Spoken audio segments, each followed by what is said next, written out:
నమస్తే, welcome to మన 9 news కు స్వాగతం. నేను శంకర్ గౌడ్. టచ్ చేస్తే మసే. తెలంగాణ రాష్ట్ర సీఎం గారు ఏమంటున్నారు? నన్ను టచ్ చేస్తే మసే. ఎవరికి వర్తిస్తుంది? అది విపక్ష పార్టీలకు వర్తిస్తారు. ఎందుకంటే పదే పదే పదే ఆయన ఏమంటున్నారు? బ్లేమ్ చేయడం స్టార్ట్ చేస్తున్నారు. బీఆర్ఎస్ ప్రభుత్వం రేవంత్ రెడ్డి పోయి బీజేపీలో కలుస్తాడు, రేవంత్ రెడ్డి పోయి బీజేపీలో కలుస్తాడు. కాంగ్రెస్ నుంచి 20 మంది ఉన్నారు, 30 మంది ఉన్నారు, నాకు అందుబాటులో ఉన్నారు, వాళ్ళందరినీ తీసుకుంటా, కానీ ఇప్పుడే వద్దంటున్నా. ఇవన్నీ నానా రకాలుగా కాకమ్మ కథలు ఆట ఆడుకుంటున్నారు. ఎవరు? హరీష్ రావు ఏంది, రేవంత్ రెడ్డి ఏంది, కేటీఆర్ ఏంది, ఈ పిచ్చి పిచ్చి మాటలు అంతా చిన్నపిల్లలు మాట్లాడినట్టు మాట్లాడుతారు. ఆయనకి ఇప్పుడు ఏమైపోయింది? ఏకమై మేకై గరం అయిపోయింది. గరం అయిపోయి ఏమంటాడు? టచ్ చేస్తే మసే. అంటే ఆయన ఏంది? ఆయన పవర్ చూపిస్తా అంటుండు. మరి అది చూడండి. మరి మీరు చూపిస్తారా, ఆయన చూపిస్తారా? మీ ఇద్దరు గొడవపడి తెలంగాణ రాష్ట్ర ప్రజలను ఏం చేస్తారు? ఆ ప్రజలను అధోగతి పాలన చేస్తారా? మిమ్మల్ని గెలిపించినందుకు. పోనీ మీకు అధికారాల గురించి పనులు చేస్తున్నాడా? తెలంగాణ రాష్ట్రాన్ని మొత్తం బాగుపడడానికి చేస్తున్నాడా? అసలు ఒకసారి మీరు ఆలోచన చేయాలి. ఆలోచన లేకుండా మీ ఇష్టం వచ్చినట్టు మీ ఫ్యామిలీ గురించి, మీ కుటుంబ పరిపాలన గురించి వంశపారపర్యంగా కోట్ల రూపాయలు ఖర్చు పెట్టి గెలవడము మీ అధికారాల గురించే చేస్తున్నట్టు అనిపిస్తుంది. ఇది రాష్ట్రాన్ని గురించి, రాష్ట్ర బాగు గురించి, రాష్ట్ర ప్రజల గురించి కనిపించడం లేదు. కాబట్టి ఈ విషయంలో తెలంగాణ రాష్ట్ర రేవంత్ సర్కార్కు కోపం వచ్చామంటుండు. టచ్ చేస్తే మసే, టచ్ చేస్తే మసే. నేను హైటెన్షన్ వైర్ లాంటి వాడిని, ముట్టుకుంటే షాక్ కొడతా. లోకల్ కరెంట్ అలా ఉంటుంది, హై టెన్షన్ అలా ఉంటుంది. ఆ హై టెన్షన్ లాంటి నన్ను ముట్టుకుంటే షాకే, నన్ను ముట్టుకుంటే షాక్ కొడతా, చాలా జాగ్రత్త అనేసి తెలంగాణ రాష్ట్ర సీఎం చెప్తున్నాడు. మరి అది ఎవరికి చెప్తున్నాడు అనేది అందరికి తెలుసు, మనకు చెప్పవలసిన అవసరం లేదు. తర్వాత మహబూబ్ నగర్ కార్నర్ మీటింగ్, మహబూబాబాద్ సభలో సీఎం రేవంత్ ఈ రెండు విషయాల్లో మొత్తం ఏం చెప్తున్నాడు? మహబూబ్ నగర్ కార్నర్ మీటింగ్ ఒకటి, మహబూబాబాద్ సభలో ఒకటి, 2 జాగాలలో చెప్పడం జరిగింది. టచ్ చేస్తే మసే, నేను హై టెన్షన్ లాంటి వాడిని, ముట్టుకుంటే షాక్ కొడతా, జాగ్రత్త. దాన్ని పట్టుకొని దాన్ని చూసి ఆచి చూసి ముందడిగేయండి. అర్థమైందా? నాకు ఇచ్చిన అధికారాన్ని తెలంగాణ రాష్ట్ర ప్రజలు 5 సంవత్సరాలు మీరు అంటే పడగొడతా, అంటే పడగొడతా అంటే నేను పైనుంచి దిగి వచ్చిందా, లేకపోతే మన జోకర్నా, లేకపోతే మా దగ్గర తెలంగాణ రాష్ట్ర ప్రజలకు ఇచ్చిన తర్వాత కాంగ్రెస్ పార్టీ మొత్తం మనం రమ్య ఆడుతున్నారా? ఏం చేస్తాం? మీ కథ ఏంది అని నన్ను టచ్ చేస్తే మసే అంటున్నాడు. ఇది ఆలోచన చేయాల్సిన విషయం. సోదరులారా ఒకసారి రండి. ఇంకోటి ఏంటంటే, కేసీఆర్ గతంలో లాగా ఎమ్మెల్యేలను ఎత్తుకుపోవడాన్ని చూస్తున్నారేమో. అంటే ఇంతకుముందు 42 మందిని భూస్థాపితం చేసిన ఘనత కేసీఆర్ది కాబట్టి, టీడీపీని భూస్థాపితం చేసింది కాబట్టి, మళ్ళీ ఇప్పుడు ఏదో కొత్త డ్రామా వేసి ఎత్తుకపోదాం అనుకుంటుండేమో అని అంటున్నాడు. తర్వాత ఇక్కడ కాపలా ఉన్నది రేవంత్ రెడ్డి. ఇక్కడ ఒక క్యాప్టెన్ లా, ఏకే బుల్లెట్ లాగా, సింహం లాగా కాపలా ఉన్నది రేవంత్ రెడ్డి. ఎవరిని ఎట్లా ఎత్తుకపోతావో నేను చూస్తా అని రేవంత్ రెడ్డి చెప్తున్నాడు. దమ్ముంటే మా ఎమ్మెల్యేలను టచ్ చేయి. దమ్ముంటే అంటే నీకు ఎంత దమ్ముంది నీ కుటుంబ పరిపాలనకు, నీ తెలంగాణ రాష్ట్ర బీఆర్ఎస్ సోదరులకు దమ్ముంటే టచ్ చేయి, కాపల నేనున్నా అని రేవంత్ రెడ్డి అంటున్నాడు. చూడండి మరి అది దమ్ముందా లేదా మీరు చూసుకోండి. కానీ మీ ఇద్దరు గొడవపడి, BRS party, Congress party, Telangana రాష్ట్రం గొడవపడి తెలంగాణ రాష్ట్ర ప్రజలను కొంచెం బ్రహ్మాండంగా కష్టం చేసి బాగుపడడానికి తర్వాత మీరు మిమ్మల్ని గెలిపించడం జరిగింది. కానీ మీ ఇష్టం గొడవలతోటి రాష్ట్ర ప్రజలను ఆలోచన చేయకుండా ఇట్లాంటి మాటలు మాట్లాడి మరి ఎవరిని రెచ్చగొడతారో అర్థమవుతలేదు. అంటే ఈ బీఆర్ఎస్ రెచ్చగొట్టినందుకు కాంగ్రెస్ పార్టీ రేవంత్ సర్కారు కోపం వచ్చి మాటలు అంటున్నాడు. తర్వాత మేము ఆశామాషిగా అధికారంలోకి రాలేదు, కూల్ చేస్తాను అవివేకం. అంటే మేము అంత ఈజీగా రాలేదు, ఆశామాషిగా. తెలంగాణ రాష్ట్ర ప్రజలు 5 సంవత్సరాలు టైం ఇచ్చి గెలిపించారు, అంత ఆశామాషి కాదు అంటున్నాడు రేవంత్ రెడ్డి. తర్వాత కూల్ చేస్తానడం అవివేకం. కూల్ చేస్తా అంటే అదొక అవివేకం, అంటే మీతో కాదు అన్నట్టు దాని అర్థం. మోదీ కేసీఆర్ ఇద్దరు తోడు దొంగలు. మోదీ కేసీఆర్ ఇద్దరు తోడు దొంగలు కరెక్టే. ఎందుకంటే కేసీఆర్ అనుకున్నట్టుగా అందుకే రాను అన్నపోతే కాదు. మోడీకి ఏమున్నది, నమ్మిన రోజులు నమ్మిండు. ఇప్పుడు నమ్మకాన్ని ఒమ్ము చేసుకొని ఇప్పుడు ఏమైపోయింది, ఇద్దరి దాంట్లో రానియలేదు.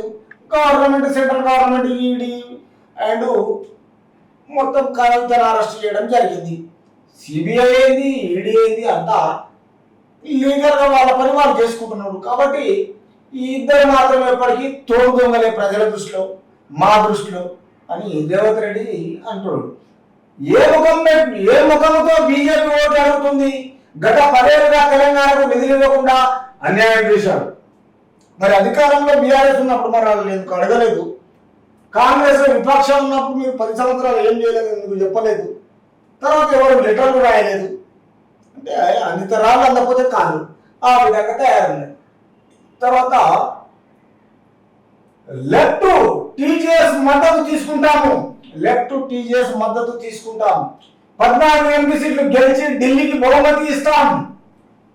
14 సీట్లు గెలిచి ఢిల్లీకి బహుమతి ఇస్తాడంట ఎవరు? కాంగ్రెస్ పార్టీ, రేవంత్ రెడ్డి. మరి ప్రజలు చూడాలి ఎలాంటి నిర్ణయం తీసుకుంటారో, ఎలా గెలిపిస్తారో. తర్వాత బీఆర్ఎస్ సంగతి ఏంది, కాంగ్రెస్ సంగతి ఏంది, భారతీయ జనతా పార్టీ సంఘం అయింది, వీళ్ళందరూ కలిసి ప్రజలు ఇచ్చిన నిర్ణయంతో వీళ్ళ ఎత్తుగడలు, వీళ్ళ వాగ్దానాలు ఇవన్నీ ఫేక్ మాటలు. ఇవన్నీ ప్రజలు తలుచుకోవాలి, ప్రజలు ఇవ్వాలి. ఎవరికి రిటర్న్ గిఫ్ట్ ఇవ్వాలన్నా, ఎవరిని గెలిపియాలన్నా, ఎవరు హైకమాండ్ గిఫ్ట్ ఇవ్వాలన్నా ప్రజల చేతిలో ఉంది, వీళ్ళ చేతిలో ఉండేది ఏం లేదు. అర్థమైందా? గాలి మాటలని. వచ్చే 10 ఏళ్ళు రాష్ట్రంలో కాంగ్రెస్ పార్టీదే అధికారమైన వాక్య. వీళ్ళు మంచిగా చేస్తే ఉండొచ్చు. వాళ్ళు 10 ఏళ్ళు ఇప్పుడు ఏం చేయకుండా వాళ్ళు లేరా బీఆర్ఎస్ పార్టీ? మరి వీళ్ళు చేస్తే చేయకపోయినా వారు మంచిగా అనిపిస్తే తెలంగాణ రాష్ట్రంలో ఉండొచ్చు, మళ్ళీ గెలిపించచ్చు. మన చేతిలో ఏముంది? ప్రజల చేతిలో ఉంటుంది. రాజకీయ అవగాహనంతో తెలంగాణ రాష్ట్ర ప్రజలకు మంచి చేయాలనుకుంటే 10 సంవత్సరాలకి ఉండవచ్చు. లేకపోవడానికి కారణం ఏమని చెప్పాలి? ఆఖరి నిమిషం దాకా అప్రమత్తంగా ఉండాలని బీఆర్ఎస్ నిర్ణయం. అభ్యర్థులు చేజారకుండా అన్ని రకాల జాగ్రత్తలు. అధినేత కేసీఆర్ తో భేటీ అయిన కేటీఆర్, హరీష్ రావు 22వ నుంచి కేసీఆర్ బస్సు యాత్రపై కసరత్తు. అంటే ఈ కాంగ్రెస్ పార్టీ ఈ విధంగా మాట్లాడితే ఇప్పుడు ఆఖరి నిమిషం దాకా అలర్ట్ అంట. తర్వాత ఈ నిర్ణయం చేయకుండా అప్రమత్తంగా ఉండాలి. అధినేత కేసీఆర్ తో భేటీ అయిన కేటీఆర్, హరీష్ రావు తర్వాత 22వ నుంచి బస్సు యాత్ర మొదలు పెడుతున్నట్టు ఎవరు? కేసీఆర్, బీఆర్ఎస్ ప్రభుత్వ అధినేత. మరి తెలంగాణ ప్రజలు చూసుకుంటారు మరి కాంగ్రెస్ సంగతి ఏంది, తర్వాత బీఆర్ఎస్ సంగతి ఏంది, అక్కడ తెలంగాణ రాష్ట్ర ప్రజలు వీళ్ళు ఏం చేస్తున్నారు, వాళ్ళు ఏం చేస్తున్నారు, వెయిట్ చేసి చూద్దాం. తర్వాత 20 మంది ఎమ్మెల్యేలు టచ్ లో ఉన్నారని చిటికేస్తే వస్తారని కేసీఆర్ చెప్తున్నారు. ఈయన చిటికే కండక్టర్ ఆయనకి, లేకపోతే ఈయన దగ్గర ఉన్నదేముంది? పోయిందే ఈయన దగ్గరికి 39 మందికి ఒక అమ్మాయి చనిపోయింది. తర్వాత లాసన్ అనిత, ఇక మిగతా అందరికీ ఒక్కొక్కరు రావాలంటున్నారు. పార్లమెంట్ ఎలక్షన్ అయిపోయిందే కాదు, అయిపోయిన తెల్లారి అంతా వచ్చి గొంగలు కప్పుకొని వచ్చినట్టు వస్తారు. మొత్తం దొంగలాగా వచ్చేసి తెలంగాణ రాష్ట్ర ప్రజలు మోసం చేసి కాంగ్రెస్ కలవడానికి రెడీగా ఉన్నారు. మరి ఈ దొంగలు ఏం చేయాలి, ఆ దొంగలు ఏం చేయాలి? ఇప్పుడు తెలంగాణ కాంగ్రెస్ అధ్యక్షుడు అండ్ రాష్ట్ర సీఎం రేవంత్ రెడ్డి గేట్లు ఎత్తేసే రాజ్యం టకా టకా టకా టకా నీళ్ళు దొరికినట్టే దొరుకుతాయి. అట్లా తయారైపోతాం. చూద్దాం మరి ఇప్పుడు ఉన్న వీళ్ళకు తోడుగా ఉన్న పనికి మళ్ళీ ఛానల్ ఒకటి, వీళ్ళు ఒకటి, వాళ్ళ దగ్గర 20 మంది 30 మంది అంటున్నారు. కానీ ఈయన ఏమంటున్నాడు? మూడు చిట్కేస్తే టచ్ లో ఉన్నారంట కేసీఆర్. అంటే ఏ టచ్ లో ఉన్నారో చూడాలి, ఎవరు వస్తారో చూడాలి. ఆయన కాదనుకుని మళ్ళీ వస్తారా? అసలు నీవు కాదనుకోలే డివోర్స్ తీసుకున్న తర్వాత మళ్ళీ చెట్ట సంసారం చేస్తారు. వ్యవహారం మీద అట్లనే ఉన్నది. చూద్దాం ఏం చేస్తున్నాం. చిటికే కాదు మిద్దెక్కి డప్పు కొట్టు, చిటికే కాదు మిద్దె అంటే పైకెక్కి డప్పు కొట్టు రావని ఎవరు పెట్టేటట్టు. తర్వాత నీ దగ్గర ఉన్న వాళ్ళు కూడా ఎవరైనా ఉంటారేమో చూద్దాం. నీ దగ్గర 30 మంది 39 మంది ఉన్నారంటున్నావు కదా, ఫస్ట్ నీ దగ్గర ఎంతమంది ఉంటారో చూద్దామని ఆయన అంటున్నాడు. నీకు ఆయన ఇద్దరికి ఒకరికొకరు సవాలు నడుస్తున్నాయి తెలంగాణ రాష్ట్ర ప్రజల్లో. గతంలో లాగా తొడేలా వచ్చి కాంగ్రెస్ ఎమ్మెల్యేలు ఎత్తుకుపోదామని అనుకుంటున్నారేమో. అంటే గతంలో మొత్తం ఇంతకుముందు వేసింది కదా, ఎవరిని టీడీపీ ఎమ్మెల్యేలు మొత్తం తీసుకుపోయి అంత 42 మందిని కంప్లీట్ గా ఇలా తీసుకున్నాడు కదా, డబ్బులు పెట్టి కొన్నాడు కదా. అందుకే తొడేలాగా వచ్చి మేకలు ఎత్తుకపోతాయి కదా, అడిగిన తొడేలు మేకలను అట్లా ఎత్తుకపోదాం అనుకుంటున్నామో, కానీ ఇక్కడ ఉన్నది గేట్ దగ్గర కాపాడా ఉన్నది రేవంత్ రెడ్డి అంటుండు దర్జాగా గెలిచిండు ప్రజలు ఇచ్చిన అధికారంతో, ఆ అధికార బలంతో. మరి కేసీఆర్ ఏమంటుడు చూడాలి. ఇక్కడ కాపాడా ఉన్నది రేవంత్ రెడ్డి, కంచె వేసి కాపాడుతున్న పవర్ఫుల్ హైటెన్షన్ వైర్ లాంటి వాడు. ఇక్కడ ఉన్నది ఏంటంటే, ఇక్కడ ఉన్న కాపాడు ఉన్నది రేవంత్ రెడ్డి, కంచె వేసి కాపాడుకుని పవర్ఫుల్ హైటెన్షన్ వైర్ లాంటి వాడు. అంత ఆశమాషి కాదు, ఒక్కడి మీద టచ్ చేసి చూస్తా, ఎవరు ఎట్లా వెళ్ళిపోతావు చూస్తా, ఎంత మొబైల్ ఎట్లా తీసుకుపోతావు అని రేవంత్ రెడ్డి అంటారు. కరెంటు తీగ మీదకి కాపీ వాడితే ఎట్లయితుందో నీ పని అయినా అట్లయితుంది. అంటే పావురమైన కాకి అయినా పిట్ట అయినా కరెంటుకి అనేది ఒక పవర్ ఉంది ఆ వైర్కు. ఆ వైర్ మీద ఏమవుతుంది, కేసీఆర్ పని అయినా అట్లయితుంది అంటున్నాడు రేవంత్ రెడ్డి. మరి చూడండి, మరి బీఆర్ఎస్ ఎవరు వాళ్తారు, ఎవరు ముందుకు వస్తారు, ఎవరి దగ్గర 20 మంది, ఎవరి దగ్గర 30 మంది ఉన్నారు. మరి కాంగ్రెస్ పార్టీలో ఎట్లా జంప్ అవుతారా, లేదా బీఆర్ఎస్ లకు జంప్ అవుతారా? ఇది రాష్ట్రంలో అసలు ఉందామనుకుంటున్నారా, ఊడుదామనుకుంటున్నారా? అసలు తెలంగాణ ప్రజలను మోసం చేసి ఒకదాంట్లో కూడా ఎట్లా జంప్ అయిపోతారు మీరు? సిగ్గు శరాలు ఏం లేవా మీకు? ప్రజలు నమ్మి మీకు బ్రహ్మాండంగా అధికారం ఇస్తే ఈరోజు మీ అధికారాన్ని నిలబెట్టుకోనికి మీ పవర్ కావాలని అంటే జంప్ అయిపోతున్నారు. కుక్కల లెక్కలు ఏమంటారు, చాట్ల తవుడు పోసి కుక్కల లెక్కలు తాకలాట పెట్టినట్టున్నది మీ జంపింగ్లన్నీ. చూడాలి మరి ఎట్లయితుందో ఈ పార్లమెంట్ ఎలక్షన్లు అయిపోయే వరకు. అలా లోక్సభ ఎన్నికలు అయిపోయినాక మరి ఎవరైతారు, ఎవరి దగ్గర టచ్ ఉన్నారు, ఎవరు కరెంటు తీగ, ఎవరు ఎక్కకపోతారు, ఎవరు గేటు దగ్గర ఉంటారు. మరి ఇవన్నిట్లను బట్టి చూస్తే మనకు ఏమవుతుంది, ఏం కథ ఒక్కసారి చూద్దాం. మనం చూస్తే ఏమైపోతుంది ఖచ్చితంగా మనకు తెలిసిపోతుంది. రేవంత్ రెడ్డి ఈ విధంగా అంటున్నాడు, మరి ఈయనేమంటున్నాడు, నా దగ్గర ఇంతమంది ఉన్నారు, అంతమంది ఉన్నారు, నా గత ఏందో చూపిస్తా, నేనేందో చూపిస్తా, ఈ మాటలు మాట్లాడుతున్నాడు ఎవరు, రేవంత్ రెడ్డి. మరి వీళ్ళు మాట్లాడినప్పుడు మరి వీళ్ళని టచ్ చేస్తారా, లేకపోతే ఏం చేస్తారో రేపు మరి ప్రజలే నిర్ణయిస్తారు. తర్వాత ఈ విషయంలో టచ్ చేస్తే మసే అన్నప్పుడు మిగతా విషయం మీద ఒక్కసారి చూద్దాం సోదరులారా.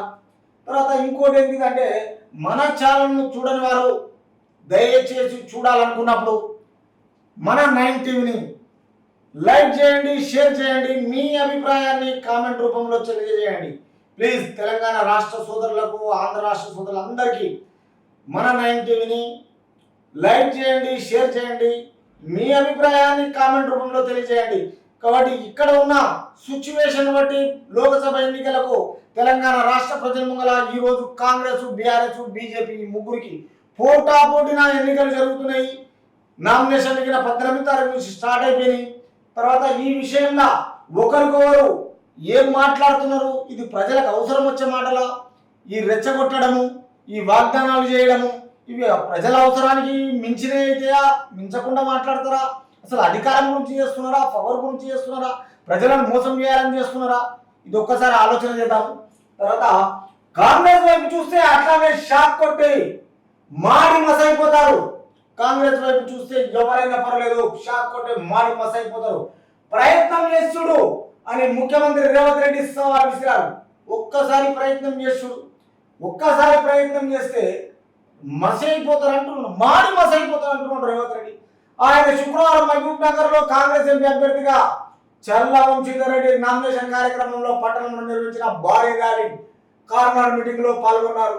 సాయంత్రం మహబూబాబాద్ లో కాంగ్రెస్ తెలంగాణ జనజాతర బహిరంగ సభలో పాల్గొన్నారు. ఆయా చోట్ల సీఎం రేవంత్ ప్రసంగం ఆయన మాటల్లోనే, అంటే ఈయన వంశీచంద్రెడ్డి విషయంలో మహబూబాబాద్ లా ఈ కార్నర్ మీటింగ్లలో ఈ బీఆర్ఎస్ మాటని ఈ విధంగా చెప్పడం, ఎవరైనా పర్లేదు ఇక్కడ కాపలా ఉన్నది రేవంత్ రెడ్డి, కానీ ఒక్కసారి టచ్ చేసి ఏమంటారు మసైపోతారు, మాడిపోతారు అనేసి ఈ విధంగా రేవంత్ రెడ్డి చెప్తున్నాడు. మా కారు కొంచెం పాడైంది, గ్యారేజ్కి పోయిందని నిన్న మొన్న కేటీఆర్ అంటున్నారు. కారు రిపేవడం కాదు, ఇంజన్ సగం మొత్తం పాడైపోయింది. అంటే కారు మొత్తము కొంచెం పాడైంది, షెడ్డుకు పోయింది, రిపేర్కి అంటున్నాడు. కాంగ్రెస్ పార్టీలు ఏమంటున్నారు, అరే అది రిపేర్ కాదు, దాన్ని రిపేర్ అనరు, రిపేర్ కాదు, అది ఇంజన్ పోయింది, బోర్ పోయింది, క్రాక్ పోయింది. ఇక అది తెలంగాణ ప్రజల గురించి మొత్తానికి రుణం పాసిపోయింది, ఇంకా ఉండదు బీఆర్ఎస్ పార్టీ. ఆ కారే పనిచేయదు, అది మాడిపోయి అయిపోయిందా, దాని మషి అయిపోయిందా, లేకపోతే బండే స్క్రాప్ అయిపోయిందా, దానికి 15 years లైఫ్ టైం అయిపోయినాక ఇంకా ఉండదని తెలంగాణ ప్రజలు అంటారు, కాంగ్రెస్ వాళ్ళు అంటారు. మరి బీఆర్ఎస్ వాళ్ళు ఏమంటున్నారు ఒకసారి చూద్దాం. తర్వాత మా కారు కొంచెం పాడైంది అంటారు. పాడైందా, అది ఉన్నదా ఇప్పుడే చెప్తాను తొందరలోనే. కారు రిపేర్ కాదు, ఇంజన్ సామాన్ మొత్తం పాడైపోయింది, ఇనుప సామాన్ల కింద తూకానికి అమ్ముడేదే నీ కారే కాదు, తండ్రి కేసీఆర్ ఆరోగ్యం కూడా దెబ్బతిన్నది. ఇక్కడ కారు ఒక్కటే కాదు స్క్రాప్, కేసీఆర్ ఏజ్ అయిపోయింది, రుణం పాసిపోయింది, ఇంకా లేదు, ఇంకా రాజకీయ రంగ ప్రవేశం క్లోజ్ అయినట్టే, బియ్యం పోసినట్టే అంటున్నాం. మరి దానికి మనం ఒకసారి చూద్దాం. ఎందుకంటే ఈ విధంగా మొత్తం ఇనుప సామాన్లకే అమ్ముడుపోయిందంటే ఇక పాత సామాన్లు ఎట్లా పిలిచి అడుగుతారు, ఆ విధంగా అయిపోయిందంటే అలా పని. దాన్ని బట్టి చూసుకుంటే తర్వాత నీ కారే కాదు, తండ్రి కేసీఆర్ ఆరోగ్యంగా అట్లే దెబ్బతిన్నది. కారు ఒకటే కాదు, కేసీఆర్ ఆరోగ్యంగా అట్లే దెబ్బతిన్నది. ఇంకా నడవలేకపోతున్నారు. మొన్నటి ఎన్నికల్లో ఓటర్లు బీఆర్ఎస్ను పాతేసినా ఇంకా పొంకనాలు కొడుతున్నారు. తెలంగాణ రాష్ట్ర ప్రజలు ఏం చేసారు, మొన్ననే ఓడించారు అసెంబ్లీ ఎలక్షన్లకు, ఇంకా పొంకనాలు కొడుతున్నారు. ఏడగా నడవగలుగుతాడు ఆ పొంకనాలు కొడితే అని రాష్ట్ర ప్రజలు గమనించి మాట్లాడుతున్నారు. తర్వాత మీ ఎమ్మెల్యేలు నీ వెంబడి ఉంటలేరు, మీ ఎమ్మెల్యేలే నీ వెంట ఉంటలేరు, అలాంటిది ఎదుటి పార్టీలో 20 మంది ఎమ్మెల్యేలు ఉన్నారని చెప్తావా? నీ ఎమ్మెల్యేలు నిన్ను వదిలిపెట్టేసి ఒంటరిగానే చేస్తూ మళ్ళీ ఇంకా తిరిగి 20 మంది ఉన్నారని చెప్తావా? ఇది సిగ్గుచేట అని కాంగ్రెస్ పార్టీ అంటుంది. తర్వాత ఇంకెన్ని రోజులు ఇలా కథలు చెప్పి బతుకుతావు? ఇట్లాంటి పొంకనాలు కథలు ఎన్ని రోజులు చెప్తావు ఇంకా ఈ బుడుబుడుకల మాటలు అని కాంగ్రెస్ పార్టీ అంటుంది. మోదీ కేసీఆర్ ఒకటే, కేంద్రంలో మోదీ, రాష్ట్రంలో కేసీఆర్, ఇద్దరు తోడుదొగలు. వారిలో ఎవరికి ఓటేసినా ప్రజాస్వామ్యానికి అపహాస్యమే చేసినట్లు, తెలంగాణకు ద్రోహం చేసినట్లే. 10 ఏళ్ళు పాలించిన ఇద్దరు రాష్ట్రానికి చేసింది శూన్యమే. అంటే మోడీ కేసీఆర్ ఒకటే. ఈ కేసీఆర్ చేసినా మోడీ చేసిన 10 ఏళ్ళ నుంచి ప్రజాస్వామ్యంలో ఏం చేసినా అపహాస్యమైనట్టే, వేస్ట్ అయినట్టే. తెలంగాణకు ద్రోహం చేసినట్టు 10 ఏళ్ళు పాలించిన ఇద్దరు రాష్ట్రానికి శూన్యమే, ఏం చేసింది లేదంటున్నారు. ఎవరు? కాంగ్రెస్ వాళ్ళు. ఎవరి మీద? మోడీ మీద, కేసీఆర్ మీద. కాళేశ్వరం అవినీతిని బయట పెట్టకుండా కేసీఆర్ ఇచ్చే కమిషన్లకు కక్కుర్తి పడి ప్రధాని కాదా? పార్లమెంట్లో బీజేపీ ప్రవేశపెట్టిన ప్రతి బిల్లును సమర్పించింది బీఆర్ఎస్ ప్రభుత్వం కాదా? ఎక్కడైతే మేడారం గురించి కాళేశ్వరం అవినీతిని బయట పెట్టుకొని కేసీఆర్ కమిషన్లకు కక్కుర్తి పడింది ప్రధాని కాదా? పార్లమెంట్ బీజేపీ ప్రవేశపెట్టిన ప్రతి బిల్లును సమర్పించింది బీఆర్ఎస్ ప్రభుత్వం కాదా అనేసి ఎద్దేవా చేస్తుంది తెలంగాణ రాష్ట్ర ప్రభుత్వం. ఏం ముఖంతో బీజేపీ ఓట్లు అడుగుతుంది? అసలు ఏం ముఖంతో అడుగుతున్నది? 10 ఏళ్ళు తెలంగాణ నిధులు ఇవ్వకుండా న్యాయం చేసిన బీజేపీ ఇప్పుడు ఓట్లు వేయాలంటూ ప్రజల ముందుకు రావడం సిగ్గుచేటు. అంటే 10 ఏళ్ళు నువ్వు ఏం చేసినావు, ఏ బిల్లులు ఇచ్చినావు, ఎవరికి ఇచ్చినావు తెలంగాణ రాష్ట్ర ప్రజలకు? ఎందు గురించి నీకు ఓటు వేయాలని కాంగ్రెస్ పార్టీ అంటుంది, భారతీయ జనతా పార్టీ. కాబట్టి ఈ విషయంలో బయ్యారం స్టీల్ ఫ్యాక్టరీని ఏర్పాటు చేయకుండా పక్కన పెట్టింది బీజేపీ కాదా? అంటే బయ్యారం ఏ స్టీల్ ఫ్యాక్టరీలు పక్కకు పెట్టింది బీజేపీ కాదా? తర్వాత వరంగల్ రైల్వే కోచ్ ఫ్యాక్టరీ ఎట్టుపోయింది, తల్లిని చంపి బిడ్డను బతికించారంటూ తెలంగాణ ఏర్పాటుపై వ్యాఖ్యలు చేసిన ప్రధాని మోదీ తెలంగాణ ప్రజల పట్ల ఎలా అడుగుతారు? తల్లిని చంపి బిడ్డను బతికించారంటే తెలంగాణ ఏర్పాటుపై వ్యాఖ్యలు చేసిన ప్రధాని తర్వాత మోదీ తెలంగాణ ప్రజలు ఎలా అడుగుతారు? ఉత్తర భారతదేశంలో కుంభమేళ, గంగానది పరిసర పరిరక్షణ కోసము 1000 కోట్లు కేటాయించిన బీజేపీ ప్రభుత్వం మన మేడారం జాతరకు ముష్టి 3 కోట్లు కేటాయించింది. అంటే కరెక్ట్గా ఉత్తర భారతదేశంలో కుంభమేళ, గంగానది పరిరక్షణ కోసము 1000 కోట్లు కేటాయించిన బీజేపీ ప్రభుత్వము మన మేడారం జాతరకు ముష్టి 3 కోట్లు కేటాయించింది అని అవమానించింది కాంగ్రెస్ పార్టీ. 42 మంది తెలుగు మాట్లాడే ఎంపీలు ఉంటే ఒక్క మంత్రి పదవి ఇచ్చాడా? యూపీలోని 60 మంది ఎంపీలకు 12 మంత్రి పదవులు, 26 మంది ఎంపీలు ఉన్న గుజరాత్కు 7 మంత్రి పదవులు ఇచ్చి విపక్ష చూపారు, కానీ తెలంగాణ రాష్ట్రానికి ఎవరు ఇవ్వలేదు. బీఆర్ఎస్ బీజేపీ చీకటి ఒప్పందం రెండింటికి, అంటే ఈ ఇద్దరికి చీకటి ఒప్పందం అంటున్నాం. తర్వాత ఇందులో బీఆర్ఎస్ సొంతంగా ఒక్క సీటు కూడా గెలవదని గ్రహించే బీజేపీతో చీకటి ఒప్పందం కుదుర్చుకుంది. కేసీఆర్ తన బిడ్డ కవితకు బెయిల్ మంజూరు చేయించుకునేందుకు రాష్ట్రంలోని మహబూబ్ నగర్, చేవెళ్ల, మల్కాజ్గిరి, భువనగిరి, జైరాబాద్ సీట్లను వదిలేశారు. ఎవరు ఎన్ని ఒప్పందాలు చేసుకున్నా అసెంబ్లీ ఎన్నికల్లో కేసీఆర్ను ఓడించిన తెలంగాణ ప్రజలు ఈ ఎన్నికల్లో మోదీ కూడా బుద్ధి చెప్పడం ఖాయం. ఈ విషయంలో ఈ మధ్యన కొన్ని కేసీఆర్ ఏంటంటే మళ్ళా కవితను విడిపించుకోవడానికి కొత్త డ్రామా ఏర్పాటు చేసి అక్కడ ఉన్న కేసీఆర్ బిడ్డ కవితకు బెయిల్ రావడానికి కొన్ని మహబూబ్ నగర్, చేవెళ్ల, మల్కాజ్గిరి, భువనగిరి, జైరాబాద్ సీట్లను అన్నింటిలో వదిలేసి మళ్ళా కవిత మీద సానుభూతితో ఆమె నడిపించుకోవడానికి కేసీఆర్ తర్వాత అసెంబ్లీ ఎన్నికల్లో ఎట్లయితే ఓడిందో ఇప్పుడు పార్లమెంట్లో ఇట్లా వాళ్ళని గెలిపించి బీజేపీ వాళ్ళని ఓటమి పాలు కావడానికి కవిత నడిపించుకోవడానికి కొత్త డ్రామా వేసిందని రేవంత్ రెడ్డి అంటారు. కమ్యూనిస్టు టీజేఎస్ మద్దతు తీసుకుంటాం. పార్లమెంట్ ఎన్నికల్లో రాష్ట్రంలో సిపిఐ, సిపిఎం, టీజీఎం పార్టీల మద్దతు తీసుకుంటాం. వారితో చర్చించే బాధ్యతను ఉప ముఖ్యమంత్రి బట్టి విక్రమార్క చూసుకుంటారు. ప్రజాస్వామ్య పరిరక్షణకు కలిసి వచ్చే పార్టీల మద్దతును కూడా మరో 10 ఏళ్ళు తెలంగాణ కాంగ్రెస్ అధికారంలో ఉంటుంది. ప్రజలకు ఇచ్చిన ప్రతి హామీని నెరవేరుస్తుంది. తెలంగాణ బిడ్డల చావులను చూసిన సోనియా గాంధీ మనసు తల్లడిని తెలంగాణ ఇచ్చారు. ఈ విషయంలో కమ్యూనిస్టులు టీజేఎస్ మద్దతు తీసుకుంటాము. బాధ్యతలను ఉప ముఖ్యమంత్రి బట్టి విక్రమార్క చూసుకుంటారు. ప్రజాస్వామ్య పరిరక్షణ గురించి కలిసి వచ్చే పార్టీల మద్దతులు కూడా మరో 10 ఏళ్ళు తెలంగాణ కాంగ్రెస్ రంగంలో ఉంటుంది. కాంగ్రెస్ అధికారంలో ఉంటుంది. ప్రజలకు ఇచ్చిన హామీని నెరవేరుస్తుంది. తెలంగాణ బిడ్డల చావులను చూసిన సోనియా గాంధీ మనసు తల్లడిల్లి తెలంగాణ ఇచ్చారు. ఇది ఎవరు తెచ్చింది కాదు, తెలంగాణ ఇచ్చింది సోనియా గాంధీ అని బట్టి విక్రమార్క చెప్తుంది. ఆమె కుటుంబానికి అండగా ఉండేందుకు తెలంగాణ సమాజం సిద్ధంగా ఉంది. ఢిల్లీలో రాబోయేది కాంగ్రెస్ ప్రభుత్వమే. 14 మంది ఎంపీలను ఢిల్లీకి వెళ్తామని రేవంత్ చెప్పారు. కేసీఆర్ అసత్య ప్రచారం మంత్రులు, ఆయన చేసేది అన్పార్లమెంట్ లాంగ్వేజ్, తర్వాత ఈ చేసేది కేసీఆర్ అసత్య ప్రచారమే. ఆయనకు ప్రేమ, అనురాగము, మనిషికి ఒక భావజాలం ఏది ఉండదు.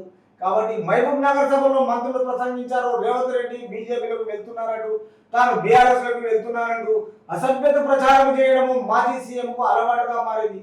ఇవి నోరు దారిన కుక్క ఎట్లుంటుంది, ఇప్పుడు ఆ నాలుగకి ఎక్కడనో టేస్ట్ కనిపించదు. ఈయన ఆడికి పోతాడు, ఆయన ఏడికి పోతాడు అని ఎద్దేవా చేసుకుంటా అన్ని పనికి మళ్ళీ మాటలు మాట్లాడి ఈరోజు రాష్ట్ర సీఎం బ్లేమ్ చేయడానికి కేసీఆర్ పూనుకున్నాడు. కాబట్టి ఈ విషయంలో మంత్రి పొంగిలేటి శ్రీనివాసరెడ్డి మండిపడ్డారు. తెలంగాణలో కాంగ్రెస్ అధికారంలోకి వచ్చి 120 రోజులైందని, కాస్త ఈ సమయంలో ఇతర రాష్ట్రాలకు ఆదర్శంగా నిలిచామని మంత్రి తుమ్మల నాగేశ్వరరావు పేర్కొన్నారు. గత 10 ఏళ్లలో గిరిజనుల కోసం ఏం చేయని బీజేపీకి గిరిజనులు బుద్ధి చెప్తారని మంత్రి సీతక్క చెప్పారు. ఈరోజు తుమ్మల నాగేశ్వరరావు అయినా, సీతక్క అయినా, పొంగులేటి శ్రీనివాసరెడ్డి అయినా ఏమంటున్నాడు అంటే తెలంగాణలో కాంగ్రెస్కి అధికారంలోకి వచ్చి 120 రోజులు అయిపోయింది. ఈ 120 రోజుల కరెక్ట్గా రాష్ట్రాలకు ఆదర్శంగా నిలిచాము. కానీ ఈ విధంగా ఈ బీఆర్ఎస్ ఏం చేయనప్పుడు 10 ఏళ్లలో ఏమడుగుతుంది సీట్లు? తర్వాత ఇంకోటి బీజేపీ ఎందుకు అడుగుతుంది? గిరిజనులు మొత్తం అందరికీ బుద్ధి చెప్తారని సీతక్క లాస్ట్ వరకు చెప్పారు. కానీ ఈ విషయంలో ప్రజలు మాత్రమే దీనికి నిర్ణయం తీసుకుంటారు. ఎవరు ఏం చేస్తున్నారని గమనిస్తున్నారు. దీని విషయంలో బాగా చర్చ చేయండి. కానీ కాంగ్రెస్ పార్టీ మాత్రం టచ్ చేస్తే మసే అంటుంది, చూడాలి.